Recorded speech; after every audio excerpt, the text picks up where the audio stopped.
Teman-teman sekalian, kalau Anda pernah lihat orang-orang yang punya kelebihan secara dunia ya, seperti misalnya seorang pejabat, seorang pedagang, seorang ilmuwan, ya, atau siapa sajalah yang kira-kira punya kelebihan-kelebihan. Kita lihat mereka biasa dijunjung di tengah-tengah masyarakat. Dalam Islam tidak dilarang masalah itu. Bahkan dalam Islam teman-teman kita dilarang untuk mencoreng nama baik kita. Sengaja membuka celah agar orang lain menilai negatif. Kita tidak boleh.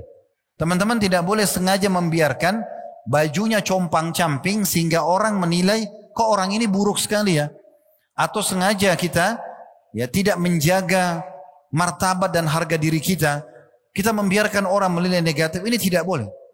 Makanya Nabi SAW memberikan contoh yang luar biasa. Beliau selalu berpakaian yang terbaik. Beliau selalu wangi.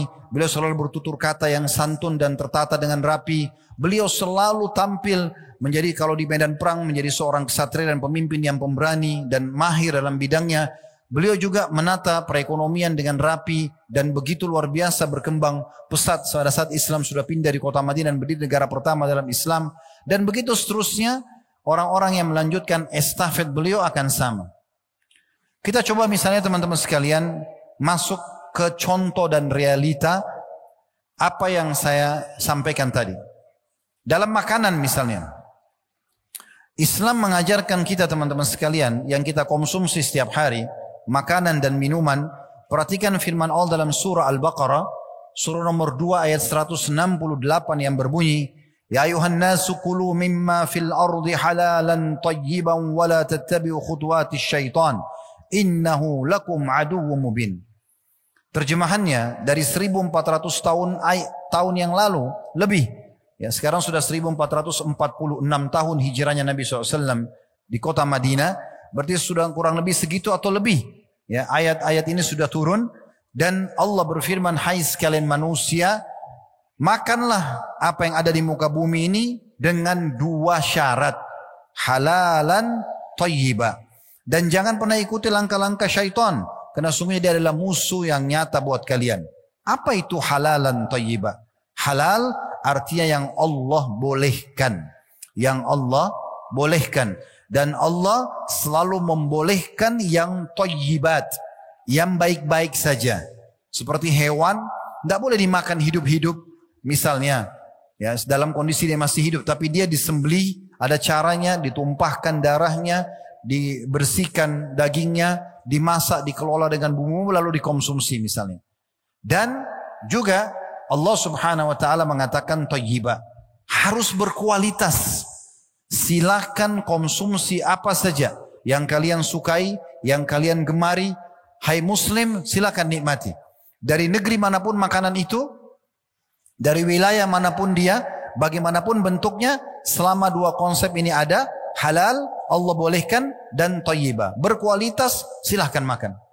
Tidak dilarang. Saya kasih contoh.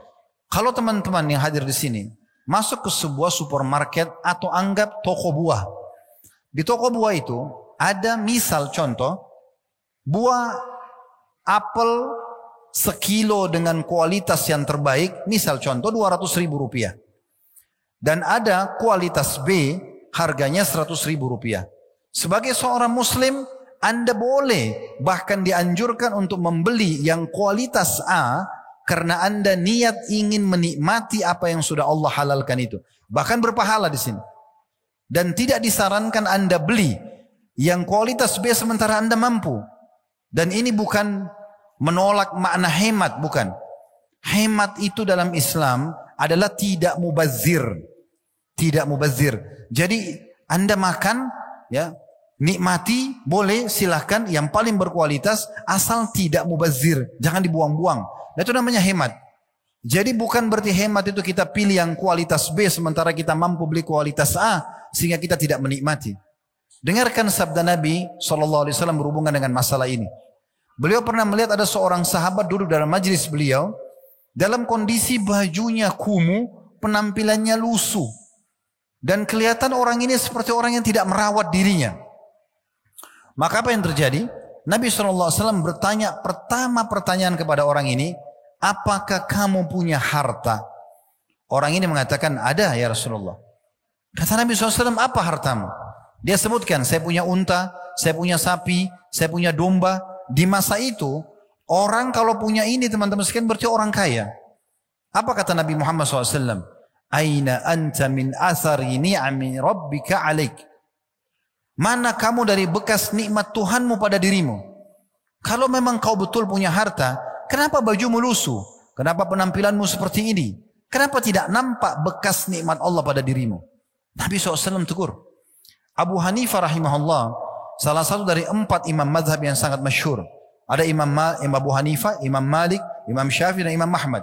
Imam Abu Hanifah, satu waktu di masjid beliau di Irak, habis sholat, beliau temukan ada orang di saf sholat, kelihatan seperti tadi, penampilannya kumuh, tidak terawat, tidak bersih, badannya bau. Lalu Imam Abu Hanifah mengatakan pada orang tersebut, sinilah. Orang itu mendekat, lalu Abu Hanifah mengatakan, pergilah ke mihrab saya. Mihrab, tempat beliau jadi imam, karena beliau jadi imam pada masa itu. Lalu beliau mengatakan, angkat sejadah saya. Di bawahnya ada sebuah kantong, bawalah ke sini.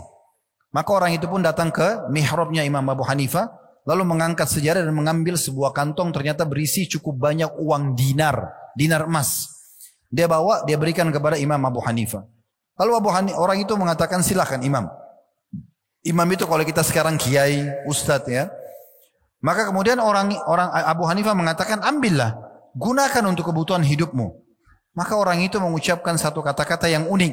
Dia mengatakan, tapi saya orang mampu. Tapi saya orang mampu. Maka Abu Hanifah marah sambil mengatakan, kalau begitu mana bekas nikmat Allah pada dirimu? Kalau kamu orang mampu, kenapa kamu berpenampilan seperti ini? Kenapa lusuh? Kenapa kotor? Kenapa bau? Teman-teman kalau pelajari Syama'il Muhammadiyah atau ciri khasnya Nabi Muhammad SAW, disebutkan dalam riwayat, beliau selalu berpenampilan bersih, rapi, wangi. Belum pernah Nabi SAW keluar ke para sahabat rambutnya berantakan. Belum pernah beliau keluar menghadap para sahabat dengan baju yang kotor. Belum pernah beliau keluar dengan badan yang bau. Belum pernah. Bahkan dalam riwayat disebutkan, Nabi SAW pernah keluar dari rumahnya, disampaikan oleh Ka'ab radhiyallahu anhu. Di saat itu bulan purnama yang sangat terang. Dan Ka'ab lagi sangat kagum melihat bulan purnama itu. Beliau mengatakan, saya kebetulan melihat itu dari depan rumah Nabi. Tiba-tiba pintu rumah Nabi dibuka. Beliau keluar baru selesai mandi dengan menyisir rambut dengan rapi dan menggunakan jubah berwarna merah bergaris hitam. Dan saya temukan Nabi SAW lebih indah daripada bulan itu. Para sahabat mengatakan, kami kalau salaman dengan Nabi SAW, kami menemukan bau wanginya sampai berhari-hari. Dan disebutkan dalam beberapa asar, Nabi SAW kalau menggunakan wangi-wangian meletakkan dari kepala beliau sampai ke kaki beliau. Beliau meletakkan semua serbuk wangi dari negeri Syam. Semua beliau letakkan sendiri kecuali wilayah, beliau seluruh keluarganya letakkan kecuali kemaluan beliau letakkan sendiri alaihi salatu wassalam. Beliau tidak pernah ketemu orang, tidak pernah sholat, wudu, masuk ke dalam rumah ketemu keluarga, kecuali beliau sudah bersiwak. Berapa kali kita sikat gigi sehari teman-teman sekalian? 2-3 kali? Kalau ada di antara kita mungkin sudah sikat gigi sehari 3 kali atau 4 kali, kita anggap sudah luar biasa bersihnya. Biasanya orang sehari cuma 2 kali. Kan gitu. Nabi Muhammad SAW perintahkan kita teman-teman dalam agama yang mulia ini, sikat gigi itu belasan kali sehari. Beliau mengatakan dalam hadis yang sahih, kalau saya tidak memberatkan umat saya, maka saya akan perintahkan mereka bersiwak di setiap kali mau sholat. Siwak itu sikat gigi. Bayangkan kalau setiap mau sholat sikat gigi. Kalau sholat wajib saja sehari 5 kali, berarti 5 kali sikat gigi kalau mau sholat wajib. Belum sholat sunnah. Sholat qobliyah, sholat ba'diyah, sholat duha, sholat malam, tahiyat masjid, sholat wudu, ya, sholat taubat. Berapa kali kita disuruh sikat gigi, menjaga kebersihan itu. Dan kata Nabi alaihi salatu wassalam dalam sebuah hadis yang dihasankan oleh Al-Mundhiri dalam kitab Targhib Tarhib beliau, saya diperintahkan untuk bersiwak sampai saya mengira gigi saya akan rontok karena seringnya disuruh bersiwak. Nabi SAW mengingatkan juga umatnya, fitrah, hal dasar yang harus dijaga oleh setiap muslim, khitan, sunat. Dan kita kalau lihat penelitian medis ini kebersihan yang luar biasa. Kemudian juga disebutkan potong kuku, mencukur bulu ketiak, mencukur bulu kemaluan. dan mencukur kumis bagi laki-laki ditambah dengan mencukur kumis. Ini semua kebersihan dan kerapian dalam Islam. Kita tahu dalam Islam Bapak Ibu sekalian, kita nggak sah sholatnya kalau ada tetes saja air seni kita. Kencing maaf, tetes atau tetes di tubuh kita atau di kain kita nggak sah sholatnya kalau kita sholat. Tidak cebok nggak sah sholatnya. Bahkan kata Nabi SAW pada saat melewati 2 kuburan beliau mengatakan 2 penghuni kuburan ini sedang disiksa. Dan mereka disiksa dengan hal yang tidak dianggap besar oleh mereka. Tapi ketahuilah itu sangat besar di sisi Allah Subhanahu Wa Taala. Yang satu suka adu domba, yang satu tidak cebok pada saat kencing. Cebok pun diurus dalam Islam. Selalu bersih, rapi. Kita tahu ada mandi wajib dalam Islam. Ada mandi Jumat, ada mandi junub, ada mandi haid. Bahkan mandi secara umum dalam keseharian. Allah Subhanahu Wa Taala menciptakan kita teman-teman. Dan menciptakan kepada kita juga rasa gerah. Misal teman-teman maaf di sini ada yang keringatan karena dari tadi nunggu misal. Kita gerah. Sebenarnya kita nggak nyaman dengan gerah. Yang ciptakan kita Allah. Yang ciptakan gerah itu Allah. Dan yang mengajarkan kita untuk menghilangkan gerah dengan mandi. Dan memberikan rasa segar setelah mandi Allah. Dan apa kita pada saat gerah nggak nyaman, supaya kita melangkah untuk membersihkan tubuh. Kenapa setelah kita mandi kita rasa segar dan percaya diri, agar kita selalu menjaga itu. Islam datang memandu penganutnya, ayo sempurnakan hidupmu, jaga semua kebersihan dari rambut sampai kaki. Jangan ada najis, jangan ada kotor. Maaf, keluar angin saja batal wudunya, nggak boleh sholat, kan gitu.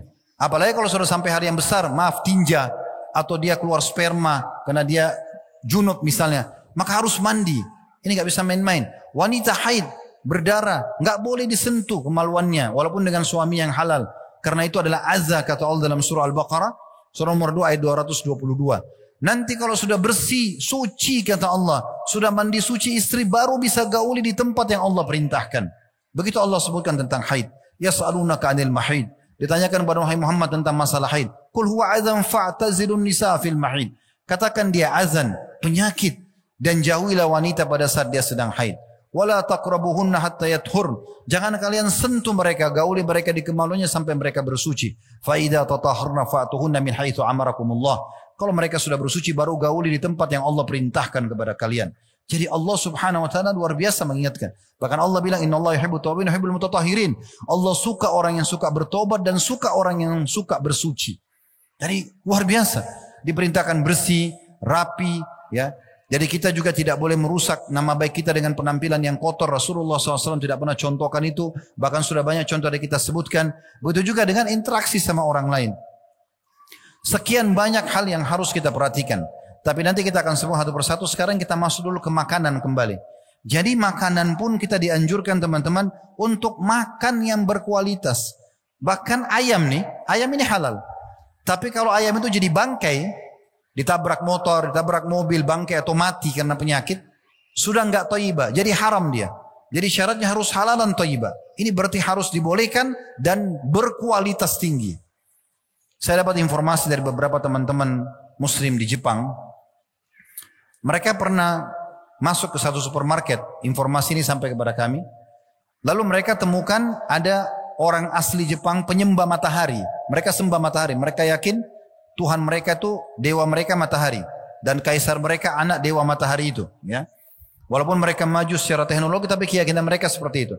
Tapi sebagian masyarakatnya, itu kalau masuk ke supermarket beli makanan kaleng, ditemukan oleh muslim-muslim di sana, mereka beli kaleng yang ada label halalnya. Label halal.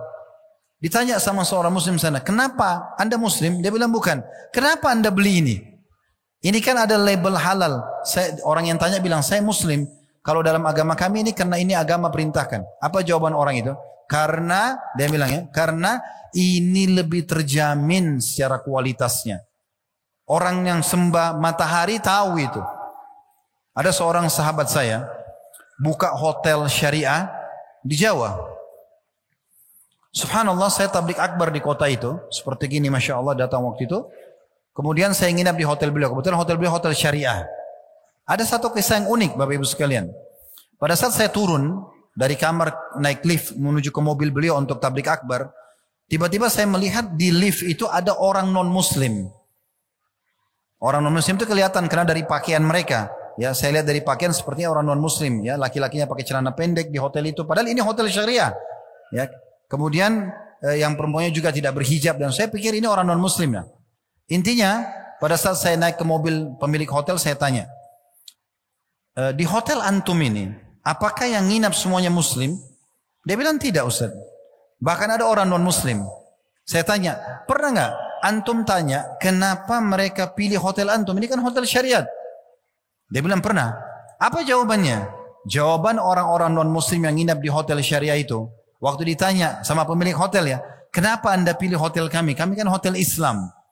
Apa jawabannya orang itu? Karena di hotel ini saya lebih merasa aman buat istri dan anak-anak saya. Tidak ada perempuan nakal, tidak ada minuman keras, dan tidak ada narkotika. Jawaban mereka itu. Jadi sebenarnya teman-teman sadari baik-baik. Agama ini agama yang luar biasa. Dan jangan menjadi muslim yang hanya KTP saja. Coba menjadi muslim yang sebenarnya. Karena betul-betul tatanan hidup kita ditata dengan begitu rapi dan sempurna. Dan Allah sudah perintahkan kita dalam Al-Quran. Ya ayyuhalladzina amanu udkhulu fis silmi kafah. Hai orang beriman masuk ke dalam Islam secara kafah. Seluruhnya. Jangan setengah-setengah. Karena memang luar biasa perintahnya. Karena memang luar biasa. Ini kita baru bicara dunia ya. Nanti kita akan singgung masalah akhirat juga yang Allah janjikan di surga. Di penutupan-penutupan bahasan kita insya Allah. Luar biasa Allah gambarkan surga. Semuanya keindahan. Istana mewah, kebun-kebun yang lebat, bidadari yang cantik, bidadara yang gagah, pakaian-pakaian sutra yang mewah. Semuanya yang bagus-bagus. Jadi kita bisa menangkap sebuah pesan penting. Bahwasanya Islam menyuruh kita menjadi yang terbaik. Begitu juga Allah subhanahu wa ta'ala sebutkan berulang-ulang Allah ulangi tentang halalan thayyibah dalam makanan ini ya.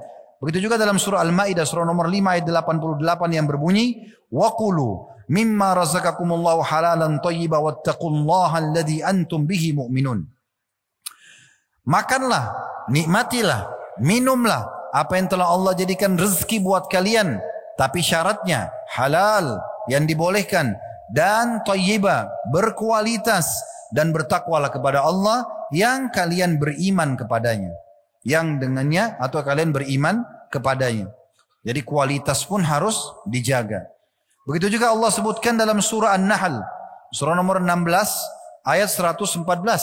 Yang bunyinya. Fakulu mimma razaqakumullahu halalan thayyiba. Washkuru ni'matallahi in kuntum iyyahu ta'budun. Makanlah. Dan kalau kata ulama kalau disebutkan makan berarti minuman masuk di dalamnya. Karena orang tidak bisa makan tanpa minum. Apapun yang Allah sudah jadikan rezeki buat kalian. Yang halalan, yang dibolehkan dan thayyibah yang berkualitas. Dan bersyukurlah kepada Allah atas nikmat itu. Kalau kalian benar-benar menyembah kepadanya. Ini penting sekali untuk digarisbawahi.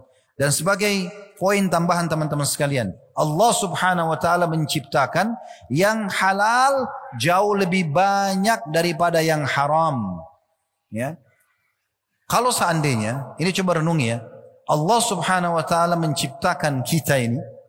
Tubuh kita ini, otot kita ini butuh protein. Dan protein yang bagus, protein hewani. Kita makan daging merah ya.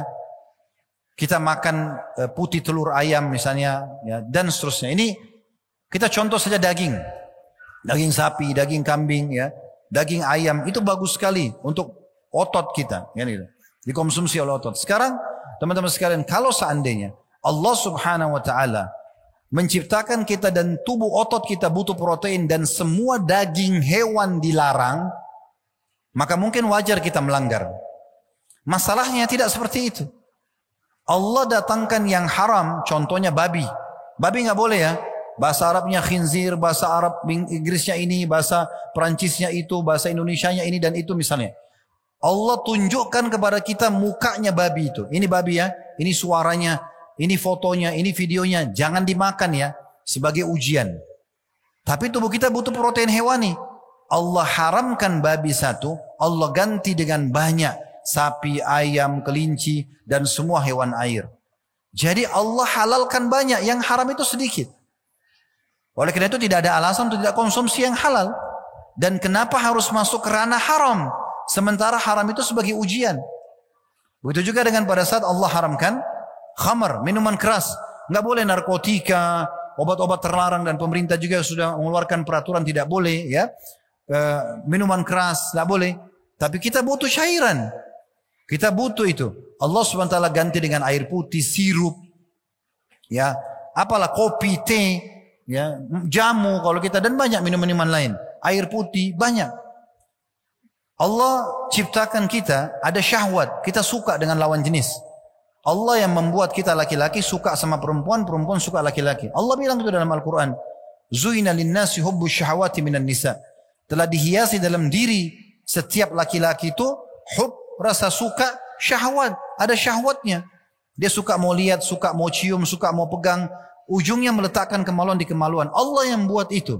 Karena dengan itu, si laki-laki mau tuangkan spermanya, si perempuan mau terima sperma, bertemu sel turun lalu hamil, terjadilah populasi manusia.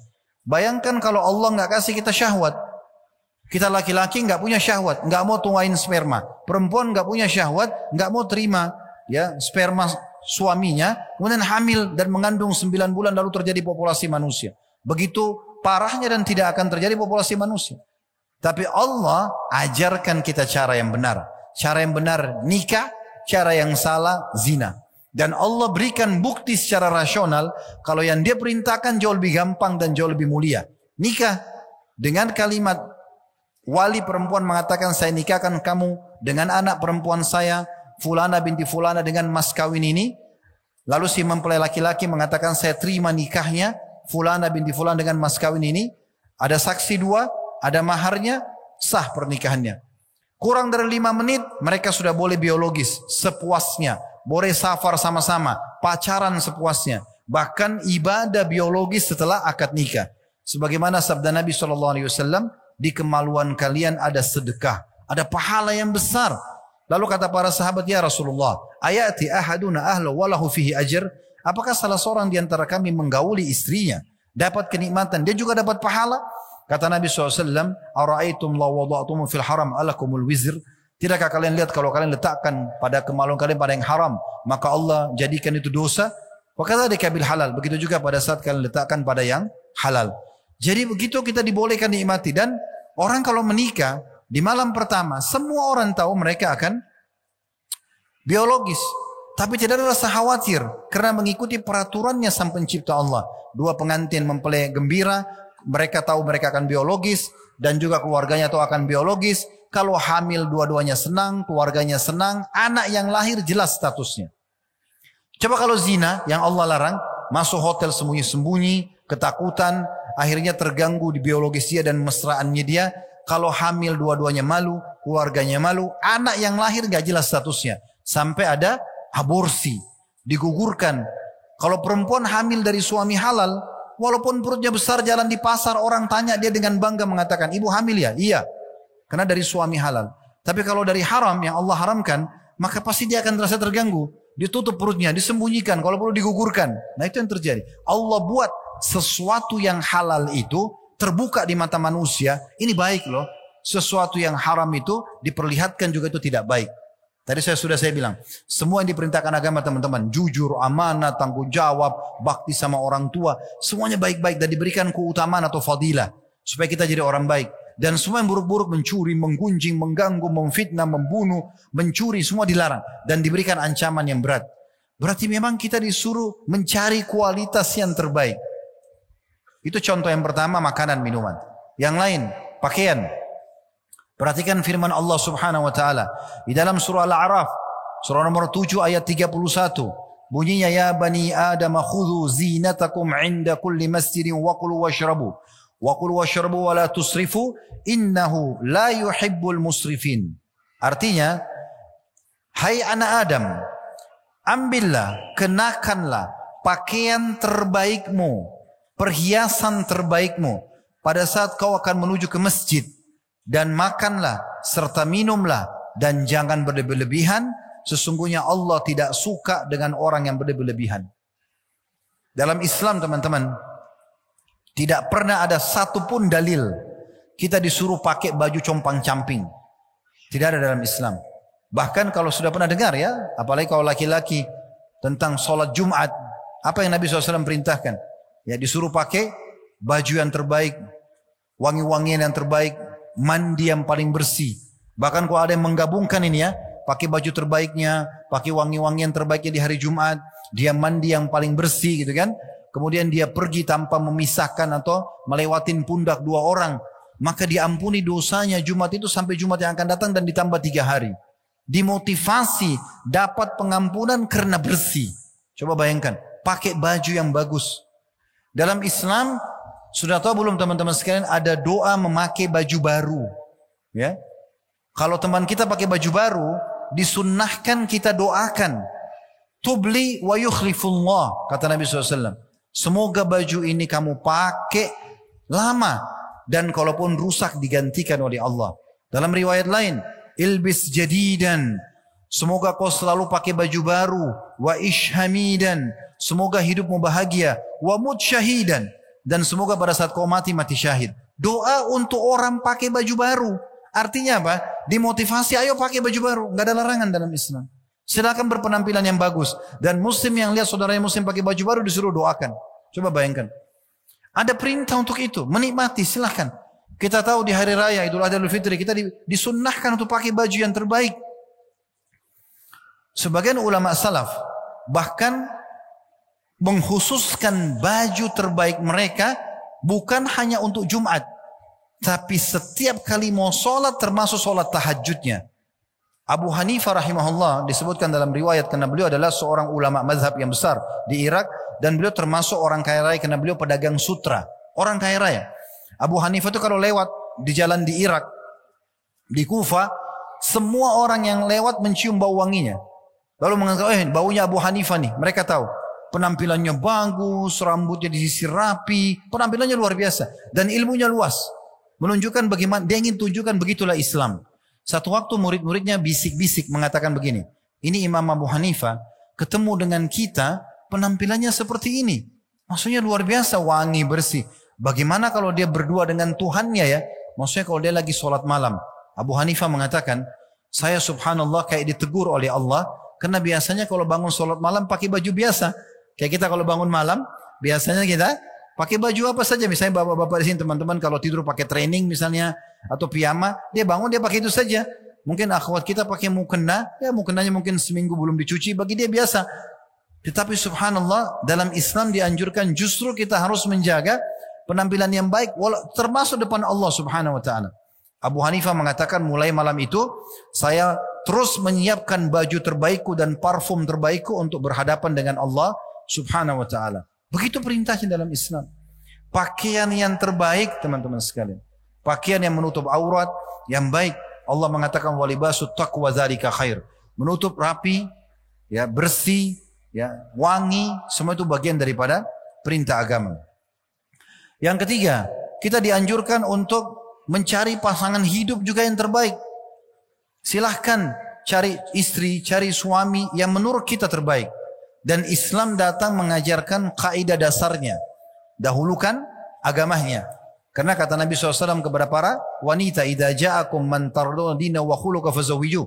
Kalau datang kepada kalian yang kalian ridhoi agama dan akhlaknya, nikahkan, terima lamarannya. Illam taf'alu takum fitnatun fil ardi fasadun kabir. Kalau kalian tidak lakukan akan terjadi fitnah dan kerusakan di muka bumi.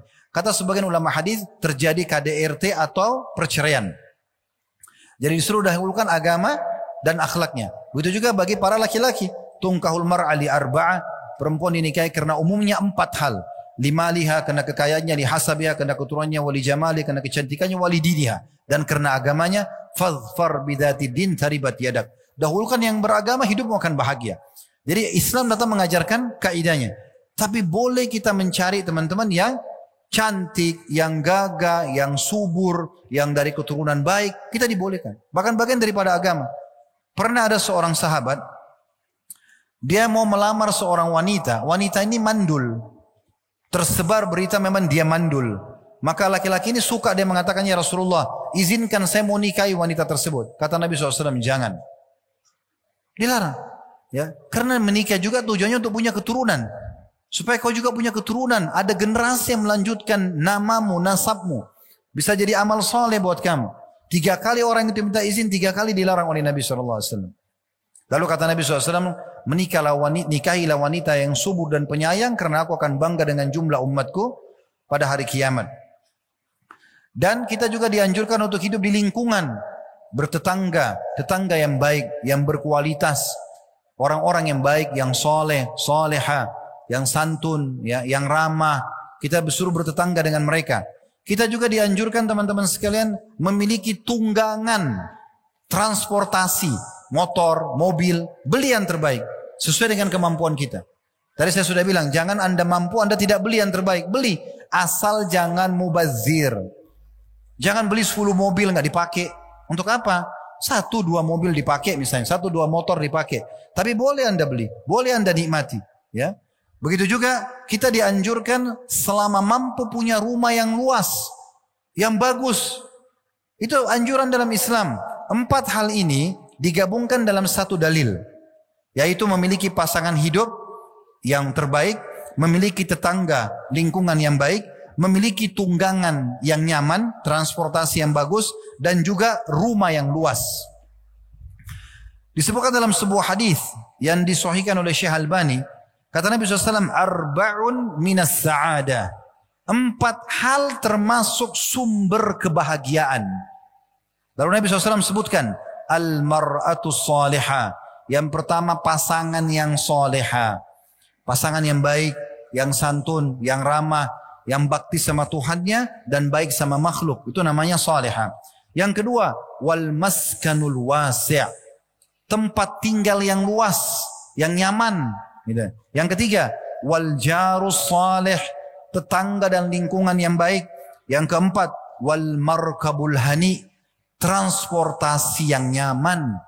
Ini disuruh dalam agama ini. Bahkan Nabi bilang puncak kebahagiaan orang di situ. Kalau sudah punya pasangan orang baik-baik, punya lingkungan yang sehat, ya, dia punya transportasi yang layak, dia punya rumah yang luas, itu kebahagiaan. Itu kata Nabi SAW. Lalu apa kata beliau sebaliknya? Wa arba'un minasyaqa. Dan ada 4 termasuk dari kesengsaraan. Lalu beliau sebutkan, al-mar'atu su'. Perempuan yang buruk, pasangan hidup yang buruk, tidak kenal Tuhannya, sehingga tidak memberikan hak pasangannya. Kemudian yang kedua, wal jarus su', tetangga yang buruk, ya. Tetangga atau lingkungan yang buruk, jauh dari agama, premanisme, kejahatan, kekerasan, ya. Kemudian yang ketiga, wal markabus su', transportasi yang buruk, ya. Beda kalau kita tidak mampu, ya. Tapi kalau mampu beli, pakai, nikmati. Diniatkan bagian daripada menikmati nikmatnya Allah itu berpahala. Dan yang keempat, wal maskanud dayyiq, dan tempat tinggal yang sempit. Coba bayangkan. Kita disuruh berarti menjadi orang yang mengejar yang terbaik. Begitu juga Nabi SAW berdoa, Allahumma gfirli zambi. Ya Allah, maafkanlah dosa-dosaku. Ini doa Nabi, ya. Perhatikan selanjutnya beliau mengatakan, wa wassi'li fi dari. Dan luaskan tempat tinggalku. Lapangkan. Buat cukup rumahku, ya. Wa barik li fi ma razaqtani, dan berkahi apa yang telah Engkau jadikan sebagai rezeki untukku. Dihasankan oleh Syekh Albani.